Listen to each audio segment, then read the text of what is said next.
Hey friends, Arthur Brooks here. I write How to Build a Life, a column in the Atlantic about happiness, about the science of happiness. More importantly, it's not just supposed to be about the science, it's about how you can use the science. Every Thursday morning, you can get your tips on how to build more happiness in your life using real research and how you can share it with other people. Well, my topic this week is success and happiness. I bet you know the formula for getting both success and happiness. Here's what it is. Here's what the world tells you.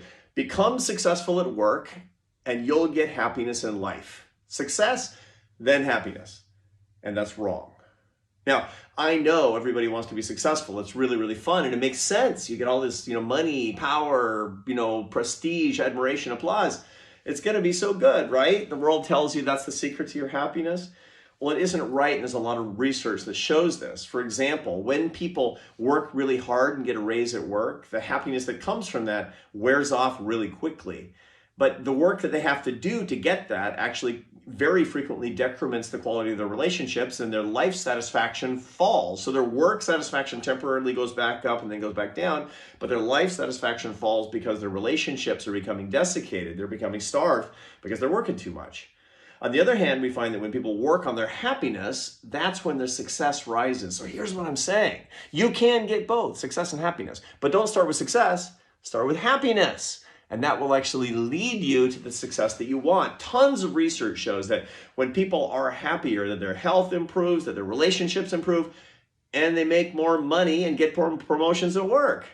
How could your happiness actually make you better at work? Well, there's two mechanisms for it. Number one is it makes people like you more when you're happier and they want to reward you. And there's really interesting studies on the internet showing that YouTubers that charge interactively for their services, these are certain experiments. You can look at the column, you can look on the links that I put in the column and see these experiments yourself, that you find that people reward YouTubers in real time more when they smile. And we know when people are smiling authentically and when they're not, right? The second is that when people are happier, they're more productive in their jobs. And there's some interesting British experiments that show that when you watch a comedy or something that makes you happy, video clips, that you're much better at performing tasks, like 15% better. And that's huge. I mean, that's the edge that you actually need in a competitive environment. So what should you do? To begin with, since you want to be happy to get more successful, you got to make sure that you're not living an unbalanced life. A lot of people are so workaholic today that they're sacrificing their life satisfaction to try to get more work success, and that's exactly the wrong thing to do for all the reasons I just outlined. Get more balance, and if you get more work-life balance, that will actually lead to a higher quality of life, leading to more success. Workaholism is a big problem. You need to deal with this if this is your problem. The second, at work, is you can work really hard, but you're not going to work joyfully unless you have a lot of meaning and purpose in your work.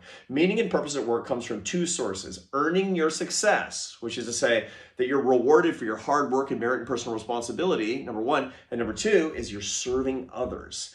Do you believe you're serving others? Do you know who you're serving? Do you see the faces, if you can, of the people who are actually benefiting from what you do, either your co-workers or your clients or whoever it is? Well, how can you do that? Is there some way that you can get closer to the people who are actually benefiting from your work? Maybe you need to, if you can, change jobs. Because when you find purpose and meaning in your work through earned success and serving other people, your work and life satisfaction will rise and your success will follow. I hope you found this useful. I hope you can pass on these ideas. And if you know somebody who needs these ideas, share this, would you? Because we need a happier world. And for a lot of us, a happier world actually involves happier work. So I hope you're happy working, and I look forward to seeing you next week for more ideas. And read the column, How to Build a Life, in the Atlantic every Thursday morning.